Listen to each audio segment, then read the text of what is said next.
to A Well-Designed Business. My name is Luann Nigara, and I'm so glad you found this podcast. Together with my husband Vince and our partner Bill, we have grown our company WindowWorks from the ground up. So I know and I understand the challenges you face in running your interior design business. I also know that your talent alone isn't enough to ensure your success. So on this podcast, we talk about strategies and practical steps to help you grow your business. But make no mistake about it, we have our share of fun here too, mixed in with those aha moments that I love so much. This isn't fluff. Nobody has time for that. Whether you are a new interior designer or a seasoned designer, I am here to help you create and to manage the kind of interior design firm that you dream of. It's straight talk and it's action. Are you ready? Let's get started. Hi, welcome to A Well-Designed Business. It's Power Talk Friday. Today, I am joined by a very smart lady, Jessica Lackey. Jessica is a strategy and operations advisor who coaches business owners on how to grow and how to do it without sacrificing the well-being of their clients, their team, their community, or themselves. You may have asked yourself at one point the common question of why aren't I up leveling?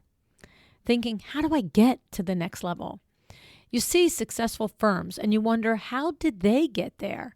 And wonder if they are doing something different than you. If you have ever contemplated this, then this episode is for you. Jessica works with designers and window treatment professionals who want to get to the next level. Many, understandably, want to reach the next level, but do we know what it takes?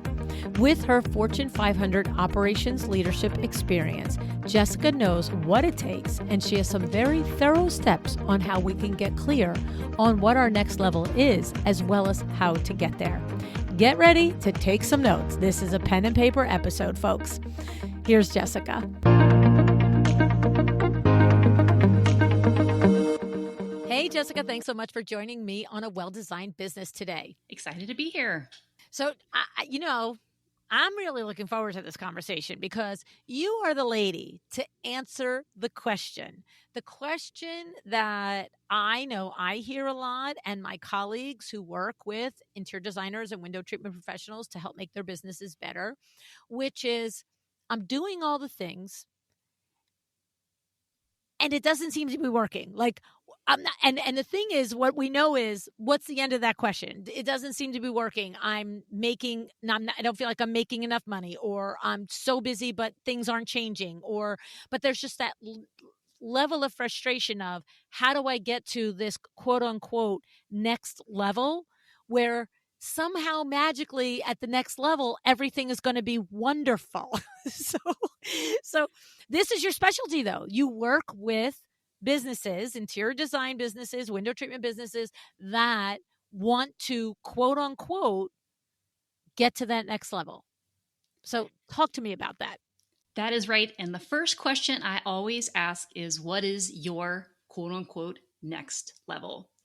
We spend so much time on social media, in communities, looking at other business owners who seem to have the magic formula about how it all works at the quote unquote next level, the $1 million business or the multi-million-dollar business, and having a big team. And I've seen a number of people, especially in 2023, get to that quote unquote next level, and they're miserable and they hate their business and they're not actually doing what they wanted to do. And they have less time than they thought. And they're looking around being like, well, how did I get here? Yeah. That's where I always start with businesses that say, how do I get to the next level, is getting really clear on what the quote unquote next level is for them. Right. Because for some, the next level is adding team members, whether you're at one, you're a solo and you want 3 to 5, or you're 3 to 5 and you want 10. And others to the next level is, I want to be able to eat, sleep, breathe, and put a couple of dollars in my pocket, right? Like the next level means different things to each of us, doesn't it? It very much does. You know, we were talking before we got on the recording about being able to step away and take time away from the business. And when you're a soloist and doing it on your own, and maybe with like a contractor or assistant, you can tip away and no one's emailing you. You can also do that when you've got some full-time team members helping you out. But in the middle, that doesn't always necessarily happen. And so again, we think about kind of what is your definition of a well-designed business? Truly honest. Right, right. So how do you, when you work with the businesses that you coach and consult with and you strategize with, how do we, like, what happens? So I have to first decide and speak with you and explore with you, what is my next level? So is it as simple, like for our conversation today, Jessica, is it as simple as let's establish a possible scenario of next level? So I'm a solo and I'm earning, I don't know, maybe I'm earning just under 100K for myself. And I'm thinking, Luann always says that's not enough money. like I should be earning 150K, right? I mean, we should be earning 20% of our gross, honestly. So, right? I mean, that's something you ascribe to, right? That we should be, our owner's package should be 20 to 23% of our gross sales, right? It depends on, for your audience, depending on how much you're getting, how much you're making with product versus how much you're making with just the services part. Okay. But yeah, we want to make sure you're making a healthy margin. 20% is reasonable. The first place we start is really designing that business model. What is the revenue you want to start with? What's the size of your projects? What's the amount of product that you're selling? What's the margin on that? And then how many team members do you want to have? And then how much do you want to pay? When you look at those numbers and you say, well, this is how many clients I need to have, or this is how many projects I need to do, and this is the size that they need to be, this is the number of team members I need to carry. A lot of people look at that and say, I don't have the sales pipeline for that. I don't have the marketing and the sales rhythm to bring on that many clients. I can't handle that many concurrent projects at the same time. Like my systems infrastructure isn't set up like that. So sometimes when we look at the numbers, people are like, that's what the next level looks like? Cool. How do I be more successful and profitable at the level that I'm at? Versus, I was having a conversation with one of my clients this morning. She's like, I want $1 million business. And I'm like, do you? Because that's actually going to remove you from doing the work that you love to do and put you in a different role in your business. So we always start with the math, which is the least sexy part of a design business, is the profitability and the financial model. But that's always where you start and say, do we like the business that we would craft at the next level?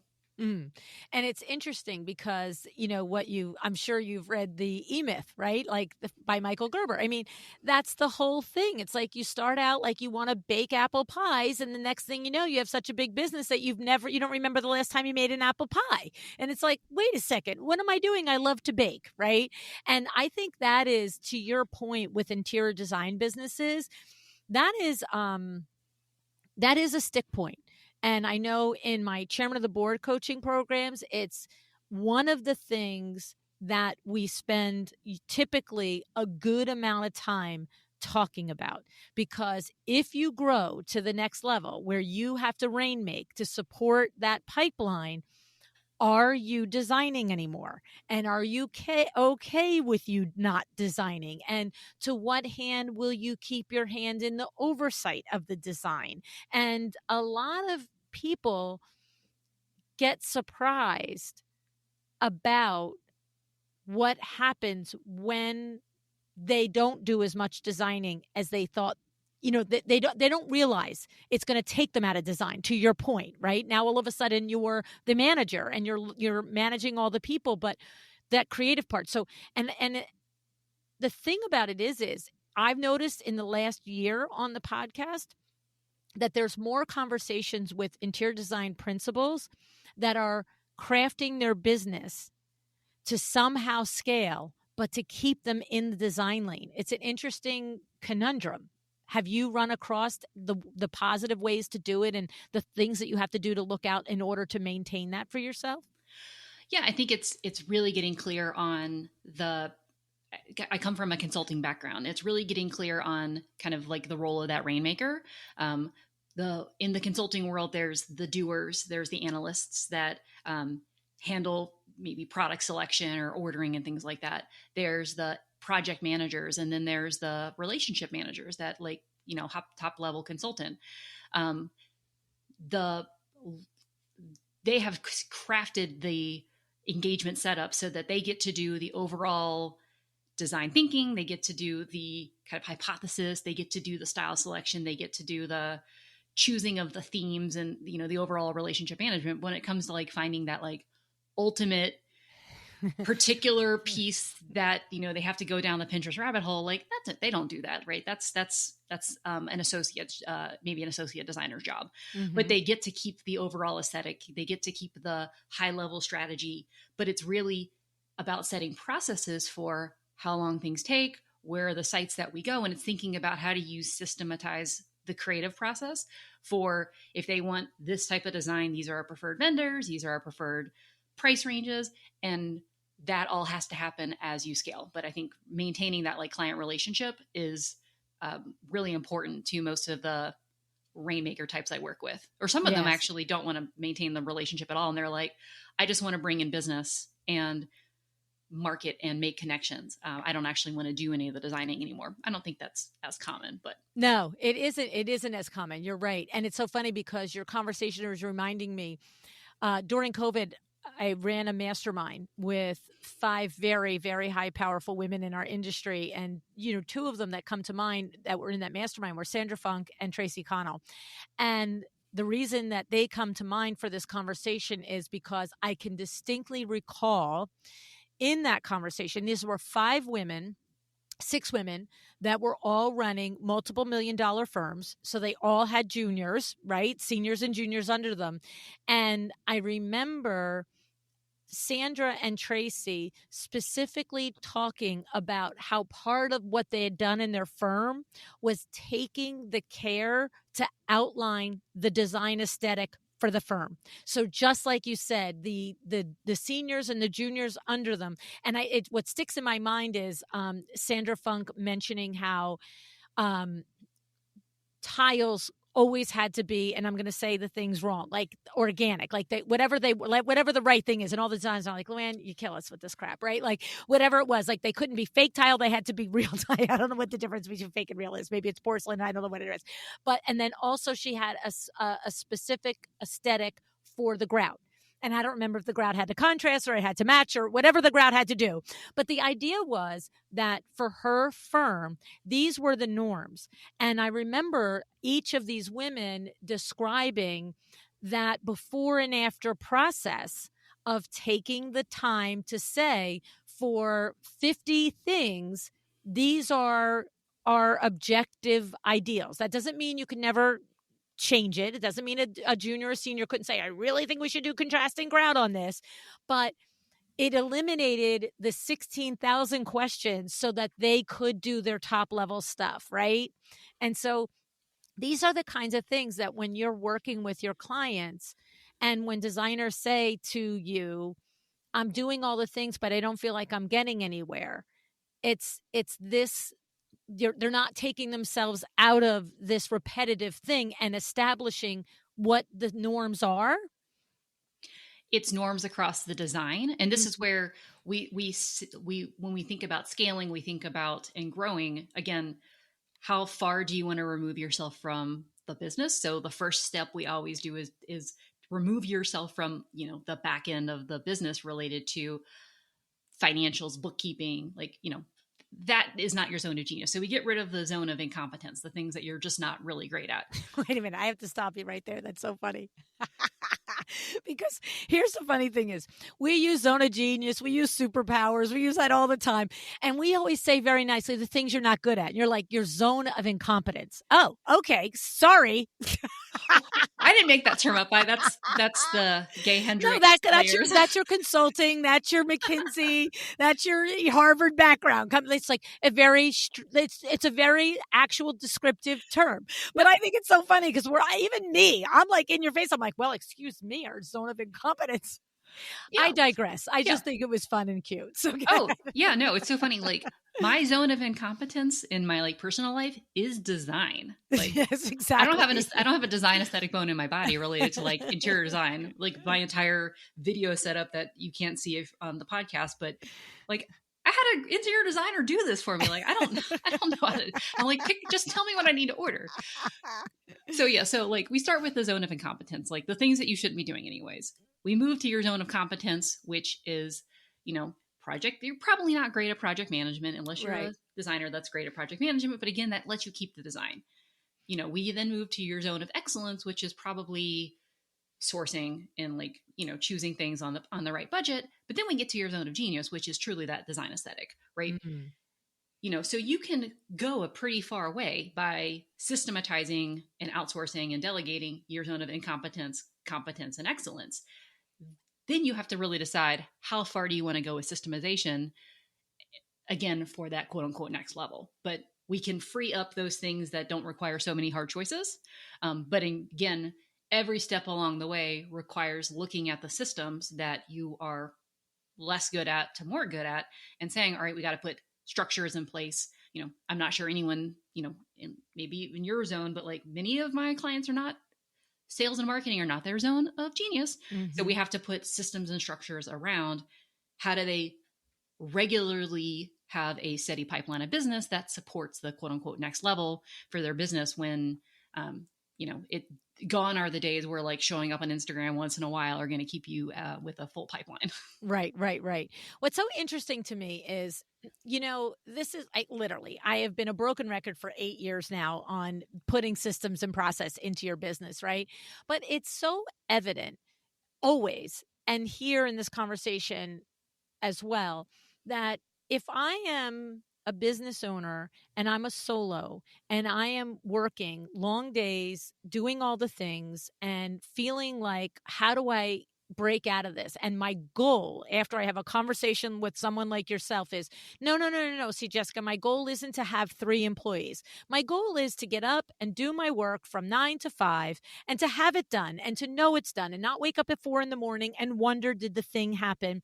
And you know what? I'm fine with the 6 figures that I earn and I'm good, but I want it to feel under control. So that's one scenario. But another scenario is, no, I want to take it to the next level in the way that means growth, that I now have 4 employees and I am doing jobs in multiple parts of the country and I am making 6 figures or multiple 6 figures, but I still want a life, right? I still don't want to be a crazy pants workaholic. The thing is, the answer to both people is documented systems, isn't it? It's literally the same answer. It's documented systems and process. Right, And with your team that wants to be growing, it's communication and it's right, team, it's leadership. So it's one, you got to document the systems for you, and I would argue specialists that you bring in right. to support you. Bookkeepers, whatever, right. Exactly. And then as you're thinking about, I want to bring on a team of 4, we start to get into the team leadership and management.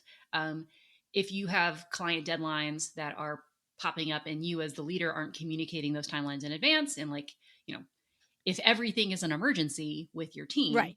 so it's the holistic system and process, the more documentation and the more proactive planning and the more, again, E-Myth, the more management it's required as you start to grow and scale your team. Because you can, even as a soloist, you can kind of run off the cuff on things. Mm-hmm. When you have a team that they have dedicated work hours, you have to be respectful for, the fact that if they're going to be on vacation, you have to plan for it. It requires much more foresight than running by yourself. And so again, those are the trade-offs that we think about, like what does the next level look like, is what is, I think I wrote about this in a blog post, but like, what is your capacity for management? Yeah.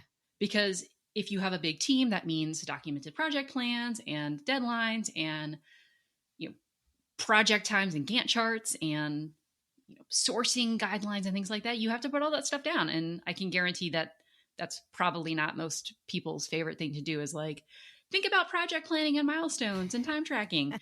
But those are unfortunately the things that I recommend doing as you grow to make sure you're profitable and efficient. Yeah. I mean, and all I meant to say was that you can't even get to that level of leadership if the systems and No, processes aren't there. So, like, just start, whether it's you and you want to have sanity on Friday, or one day you want to be prepared to grow a team because now all of your toddlers are high schoolers and you've got time. Like, if that's all done, there's no like wasted time in getting clear on that, right? Correct. There's no wasted time. I will always say start with the thing that you want to outsource first Yeah. and prioritize, because documenting all of it, and again, like thinking about the systems that need to run the most smoothly, and bring in help, bring in support. That's one of the nice things about like bringing in specialists like a bookkeeper versus like a VA that'll do bookkeeping for you, is that they usually bring process and structure Yeah. to you versus you having to do it yourself. Right. Unless it's a VA firm that specializes in bookkeeping, and then Well, there's yeah. that. Right. But the point is made. It's like, yeah. So the thing is, once you get through with a particular any theoretical client, and you get through the goal, how what is the like my brain is like, well, how do you get me from A to B to Z then? Like, you know what I mean? Like, so is there, like, are you in the weeds creating system and process for people that don't have it, or are you like, I don't understand. Well, the first step is always, once you have the goal, it's to assess which, I call them root systems, which root system is holding you back from your business growth. Is it that you actually don't have like a profitable offer structure model, essentially, that your client avatar doesn't match the prices you're trying to charge, that doesn't match your profitability, that doesn't match your capacity? So we dial in on the model first. We then dial in on the methods. Again, is the next bottleneck to be faced a sales problem, a marketing problem, a delivery problem? So we look to say, is the thing keeping you from the next stage of growth, delivering projects on time, on budget, on scope?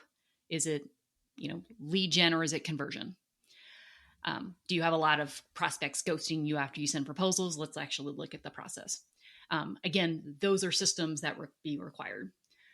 The third place we look at is management. So how are you managing tasks and time? How are you managing your team? And then how are you managing business building priorities? So that would be kind of the management side. It could be that actually you have enough lead flow, you have systems and structures for delivery. What you don't have is like a way to keep track of all of it. And then the fourth one at this point is metrics. So maybe you have all those things, but you're not tracking any of it. You don't know your numbers. You don't know you think you have enough leads coming in, but you don't really know. You don't really know your profit margins. So we look at, is the bottleneck, the first bottleneck we solve, is it the model, the methods, the management, or the metrics? Wow, that's very thorough. Thank you. I mean, it really is. When I just think about like running a business, I'm just like, well, you just checked all the darn boxes. Yeah. And basically what you're saying is you're going through this assessment with the businesses that you work with. And I mean, listen, I've been around the block a time or two. I don't think you're finding a business who has a problem in only one area. No, but you're finding the first bottleneck, the one that Gotcha. you need to address first. And that point we are documenting the holistic system. So what is the purpose of that system? How do we know it's successful? What are the steps? And sometimes we need to actually get all the way down to writing SOPs. Most times with my clients, we don't need to get down to that far, because they usually at that point have like a team member that can like actually write the detailed SOP, because it's whoever's going to be executing it. But you say, how do you want to show up in sales? What are the marketing metrics? What are the content pillars? What does that general process look like? And I help people take projects step by step, fix the bottlenecks one by one until the operation isn't leaky. And then we scale. Okay. So if I'm listening and I'm not at a point in my business journey where I'm investing in myself with outside consultants like yourself, right? And everybody listening knows darn well that I'm 1,000% in favor of buying the savings of learning from the experts, okay? Yep. The whole reason for Power Talk Fridays, okay? But I also know that there is that point in time where you have to do some of these things on your own. So Jessica, if I'm listening and I'm like, okay, so these are these four main areas, and I understand that if I were working with you or working with a different business coach, whoever it is, they're going to assist me in identifying the first roadblock, how do I kind of evaluate that on myself? Because like I said, I think most of us would look and say, "Oh, I've got some problems in each of these areas." But your answer to that was you got to find the root, the first one. So how do we identify what is some questions or what is some strategies that we can do ourselves listening to help us identify what is that most important first thing to work on? Actually, I will take them in the reverse order. The first one you got to do is compile some history about your metrics. So Mm-hmm. if you're like, I think this is what's not working, but I don't really know, I would see if you can spend some time with your financial team, your bookkeeper, go clean up your sales data history, see if you kind of reflect on those questions I asked. Do you know your conversion rates? Do you know how many leads you had? Do you generally know if your projects were on time and on budget? You don't actually need to have hard numbers for this. I always like to use the bread box question. Is it larger than a bread box and smaller than a bread truck? Um, I think you kind of know, like, man, I never deliver these projects on time, or they always seem to be more expensive. I think you can generally know without having like hard data. But then you actually say, okay, once I have the metrics, I kind of loop backwards to management. Am I doing the things I said I was going to do, generally speaking, or not? If I'm doing the things I'm generally doing correctly, then I move down to the methods to say, well, I'm doing what I said I was going to do, but it's not working. Mm. And is it not working in project delivery, attracting new leads or converting them? And then if you see that I'm doing I'm doing what I think are like the proposed sales and marketing methods, and like generally my project management's okay, then we go down to the model. That's really, do I have the Tetris right of client positioning, pricing, and um, my client knowledge? Because a lot of times we say, well, I'll give you an example. I want to do a multi-room house and I'm going to charge $20,000 for a design fee plus all of the, the product. But I can't land clients at that rate. Like, people come in and think I'm going to charge them $5,000 for design Mm. fee.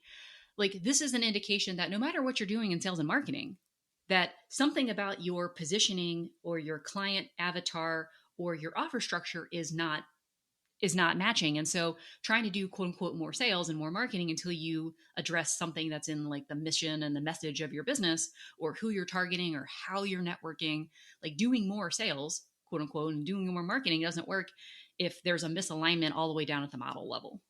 Okay. Okay. And that does happen a lot. And I mean, I know you're talking from experience, so I don't need to tell you.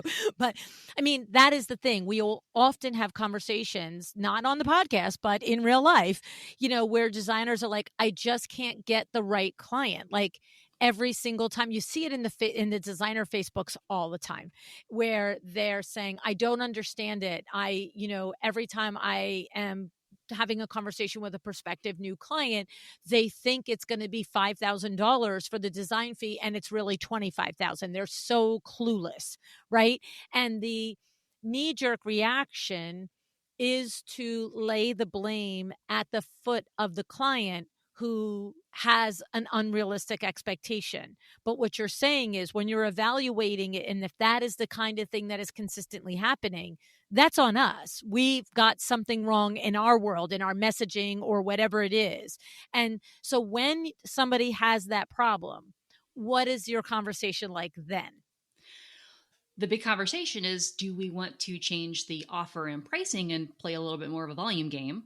Or do we want to maintain that price, which means probably networking, swimming, prospecting with a different crowd, with a different style of marketing, with a different style of networking, with a different client population?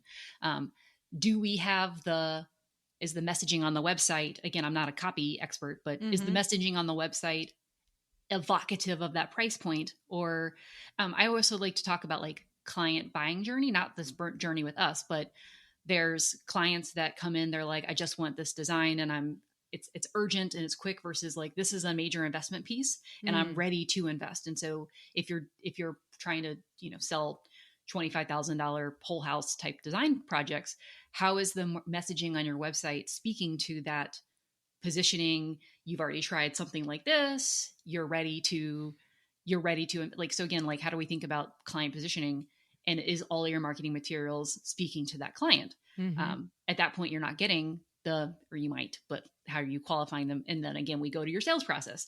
So once you've dialed that in, then you go to your sales process and make sure that, like, do you have qualification questions? How are you thinking about passing along your fees to your referral partners, and which kind of referral partners? If you're getting referrals from like an appliance store, is it the person at Home Depot, or is it the super high end, super niche, um, everything where it's like, Monogram or something like exactly that. right, Right, like, right. yeah, Yeah. like those Yeah. are the types of questions that we say, how are you, again, like, doing more sales calls and doing more prospecting and doing more quote unquote social media doesn't really matter if you just do get more of leads that aren't going to be a fit for you. So Right. that's where we go all the way down to the deepest root. I love it. And the funny thing is, and it sounds like you've probably heard the same thing too, is one of the things that, it's like, it's in your deliverables. Obviously, it's your messaging. You're 100% right. It's in your messaging. It's in your deliverables, because just because you want to work at that next level, to your point where you're talking about operations and the step where you were in the management, am I generally doing the things I say I'm going to do? So if you tell a luxury client, I can do your $3 million home that has a $1 million furniture budget and a $50,000, $100,000, $200,000 design fee, like, you got to show up and do it, right? Like, this is not smoke and mirrors time. Okay. But the thing is, what's the other thing that's part of this is when you are talking about your pricing model and where are you positioning yourself, is I've had a lot of conversations, again, mostly in real life, where somebody desires, maybe their chops go with it, right? Their season, they can do that next level. So to me, that's the baseline. You have to be able to execute and deliver on that. This is not pretending, okay? But there's that moment where the fees have to go higher, and it's so common for me to hear, but my clients won't go for it. And I'm like, but see, they're not your clients anymore. Like, the ones that are saying okay to 25,000 or to 5,000 or to 200 an hour are, because we know that people shop in categories. And if a luxury consumer is accustomed to paying $450 an hour for a designer, they don't look at somebody that's 125 and think, jackpot, I hit a bargain. They literally just say, they're probably not worth it, right? Yeah. Yeah. I mean, it's a completely different target market. That's why some of in the online business space, like, the raise your prices. I'm like, okay, well, you can only raise them to a certain point before you switch from the Toyota to the Lexus, right? Yes, right. Now, and again, we think about getting to the next level, quote unquote, if your next level requires a shift in target demographic, or a major shift in, like, your sales and marketing pipeline, this is where we have to think about timing and sequencing. In order to make the shift, as you level up your positioning, as you put the infrastructure in place, what most people don't talk about is that it costs time and money to make those investments, and that the first couple goes out of the gate, as you're, like, networking with a target client, like, you're developing a whole pipeline, you're making sure your messaging is tight, and your sales process has to be much more bespoke at that level. Right. You're not going to get it right the first couple times. Right. So how are you making sure, again, from a sequencing perspective, that you've got the cash and the roadmap from a timing perspective as you're making that transition? Right, right. You need the runway. You You need need the the runway. room to make the transition, because you're going to hear a couple of no's along the way, is what you're saying. Yeah. But as soon as you get the one, and then you have the evidence, you have the evidence that somebody said yes at this level to you. And then you're like, okay, there are people over here. Like you said, I love the analogy. You're going from Toyota to Lexus, right? Oh, I love my Toyota. It was the best thing ever. It took me everywhere I wanted to go. But oh, look at that thing over there. That's sweeter. That's smoother. That's all the things. And once you go there, right now, there's a whole different world that happens at that level. And it is a moment. And I feel like I said, for me, it's a drop dead. You have to have the chops to go there. Do you have to have every chop? No, you're going to learn something at that level too, right? Like you're going to get pulled up short. You're going to make a mistake. You're going to do whatever. But there is some inherent responsibility to know that if you are going to ask somebody to change over that sort of dollar amount for that sort of product, that you deliver it. But are there I guess sometimes it just becomes you have a sense of really fully grasping what you're delivering. And now you know yourself it's worth the next level of money. Do you find that to be the case, Jessica, with your clients? Oh yeah, when we work with that next higher caliber, how you communicate has to be dialed, your proposals, when I'm working with newer business owners, for example, I can send a proposal, quote unquote, in an email, right? When I'm working with my my highest end one-on-one, I need to have case studies. I need to have like checkpoints. I need to have forms. I need to have it dialed. Like it's you have to know what you're delivering. I don't, know if you necessarily have to know you're worth it necessarily, but I think you have to have like proof that your process delivers the expected results. And there's no real negotiation on delivery times. And I think that's where we think about like, quote unquote, going to the next level again, like, um, running your projects with that level of white glove service and that level of precision that matches that client might not be something that you're particularly interested in. You're like, I Right. don't really want to like feel the pressure of leveling up my delivery, leveling up my design shows. Like that's okay. And I think Right. I want to normalize like, you know, I don't work with Fortune 500 companies anymore, even though I came from that world, because they require me to kind of dress in more business formal and show up to the office on a regular travel all the time. And I'm like, I don't want to do that. I don't want to deliver PowerPoint decks as like I mean, I do deliver PowerPoint decks as strategy deliverables, but I don't want to like have to like communicate through deck. And that's I could up level my delivery to a Fortune 500 caliber level with the fees that go along with it. Or I could say, I actually want to work with a more casual level of business who I feel like more attuned with. So Yeah. it's really, could I? That's a Yeah, great analogy. That's a great analogy because with your pedigree and with your work experience and all of that, you literally could be sending out probably six-figure proposals to help people do all of this in their multi-billion-dollar businesses.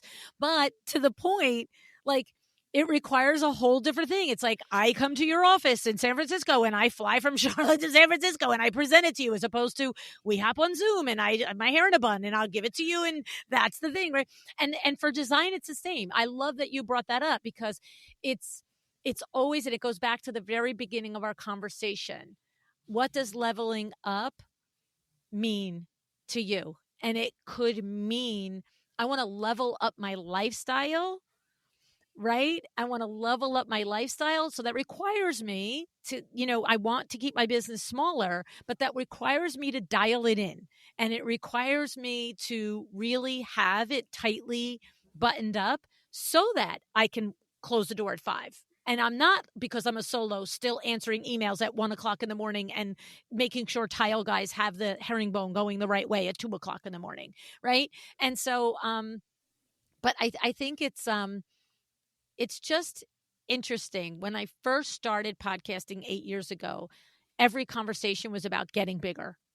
And now so many of the conversations are about getting better, just yeah, getting better at what we do and really being okay with what better means to us individually, right? yeah. In my stages of business assessment or business growth assessment, there's a strengthen stage, which is get your systems in order, essentially your systems, your processes, your delightfully tiny team, um, kind of close the energy leaks and the Mm. attention and time and money leaks that you're going to need. The next stage is scale or sustain. Ah, So Sometimes scaling is the next level. Sometimes sustaining is how do we build in resilience? How do we make sure your systems run even without you there necessarily? Like you've got like a referral system dialed. That doesn't necessarily require getting bigger, it requires getting stronger. Yeah, yeah. I love it. I love it. I love it. It's so good. And so, is there any aspect of this conversation that I left out that I didn't think to delve into, Jessica? I mean, I think you kind of nailed it with systems and process. I know system and process can be scary and not everyone's zone of genius, as it were. Some people it's zone of incompetence. Um, but systems don't have to be tech. I think systems is more of like the holistic system thinking, like thinking more broad about how does this work? Why does this work? What does success look like? I think we tend to initially go down and like, okay, I need to set up this system, this tool to get this result. But we actually very rarely think about what is the objective I'm trying to go for here? Hmm. And do I need a system or do I need to just stop doing something, right? Again, like we sometimes over engineer the processes of our business. So I think it's really going back to that initial question of what does leveling up mean to me? What is the role I want to play in my business? And what is the first bottleneck I need to tackle in order to strengthen my operations for whatever's next? Wow, that's great. I love it. I have to say, what's interesting is here you are with, I don't remember if it was, master's degrees in engineering, whatever the things are, right? Like, the thing about it is when somebody with your skill set and your level of picking a business apart and being able to put it back together from a standpoint of engineering and systems and operations, when somebody like that with that skill set says, let's not over engineer it. That's what I heard. Let's not over engineer it. Let's not overcomplicate it. Let's do the thing that needs to be done. It reminds me of, when I run into like Peter Lang, the designer CPA, he's a CPA. He's a 100% officially a CPA. He knows all the nerdy, geeky CPA things. But when he talks to us, he's like, hey, we're going to do this and this and this so that you can that and that and that. All that other stuff we don't have to worry about. And I just love that because it's realistic, right? It's realistic. Just because you can engineer the heck out of something, you recognize that for us as creatives, that might not be really what's necessary and needed, right? It's almost never what's necessary and needed. Sometimes putting too much automation or is like it actually makes your system more fragile because when you change something, when you up level something, when you change your demographic or something like that, if it's too automated, you actually put more fragility in because you can't make the adaptations you need to without having to figure out, well, what email sequence did I use now? What Dubsado workflow is going to break when I make this change? And so like actually, I like to leave a little slack in the system for growth. We don't need to be there's a book that like Buy Back Your Time, and he's talking about having a schedule that's optimized and he doesn't have 15-minute breaks and he like does everything in like a 3 to 4 hour period. And he's like, what are you going to do with 15-minute breaks? And I'm like, well, I'm going to go to the bathroom. I'm going to like look away from my screen. I'm going to go outside. I'm gonna do 10 squats. I'm going to exercise. I'm going to like get some blood flowing again. Right. Exactly. So I think like, again, I came from a space where we kind of engineered profit over people. And this is a space where I think there's a lot more room for flexibility and white space and having some space to breathe. And that's really the objective I'm hoping to get for most of your listeners is how do we put enough infrastructure in place that we're sustainable, but not that we're overly structured to the point of actually fragility. Yeah, I love it. I love it. So awesome. Oh my goodness, Jessica, thank you. This has been an outstanding conversation and I appreciate your perspectives. What I love is like I said, I love when someone is such a really well educated, depth of knowledge in a particular area, but they recognize that there's a certain amount that's needed to get the things done. Like we don't all have to have it to the 10th. You know what I'm saying? So it's awesome. It's a breath of fresh air when I run into an expert like yourself. I appreciate your being on the show today. Thank you. Thank you.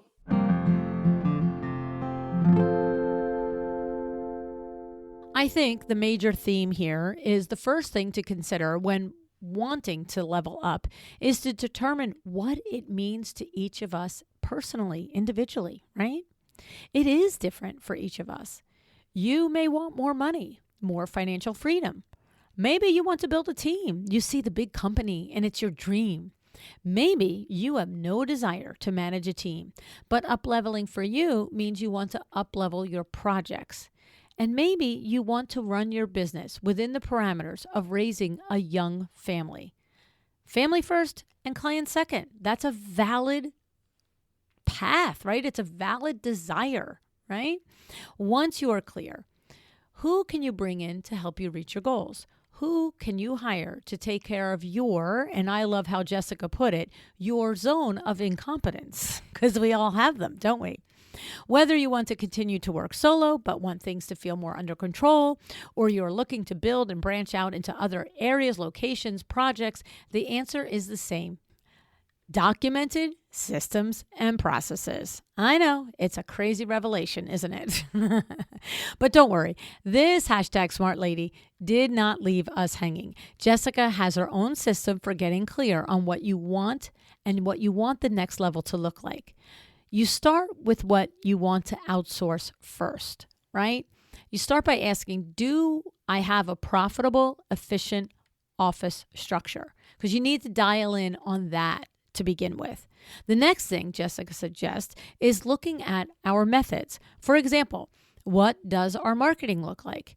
Is the messaging on our websites indicative of the price point that we are proposing to our clients, right? We have tons of past episodes on marketing and branding and how to make those in alignment with who you want to attract. Okay, so definitely head over to the show notes or go to the website, luannigara.com, and go to podcasts and go to collections, and you will find the marketing collection. All right, then we move on to management. And we ask ourselves if we are doing the things that we said we would do and if it is working for us. Right? And then lastly, we move on to metrics where we determine our conversion rates. Are the projects generally on time and within budget, and are they profitable? You must autopsy your projects. You must look into these things at the close of every project, okay? Now, you can do all of this with a consultant like Jessica, or you can do it on your own. Many have. All right. She advised us, if we do it on our own, to go through these steps in reverse order. Now, so first, for clarity, we have to decide, what does quote, next level, unquote, mean for each of us? What does it mean for you? Think about the changes that you will need to put into place to reach that next level. And then I suggest that you check in again with yourself. Are those changes that you want? Are those changes that you can manage? Because there will be changes in your business, your lifestyle, and all the things. And as long as you go into it with open eyes, you're good, right? And then once you have these questions answered, go back, listen again to the steps that Jessica walked us through, and see if you can create your own plan. And if not, it's okay. You can reach out to Jessica for help because it might be your zone of incompetence, but lucky for us, this is her zone of genius, right? Now, I think it's, I love the clarity that she brought today. I hope you gain some for yourself. I just, I have to say, it's fun to talk to someone who has this level of experience in helping such much larger companies than most of us, what we're running, but how she has, delved into her own passion of transferring that knowledge to helping businesses like ours. So thank you, Jessica, for coming on today, for sharing your expertise. It was an eye-opening conversation, and I enjoyed it so much. And thank you for joining me today. I truly am grateful that you show up and you do this with me every single week. Decide to be excellent.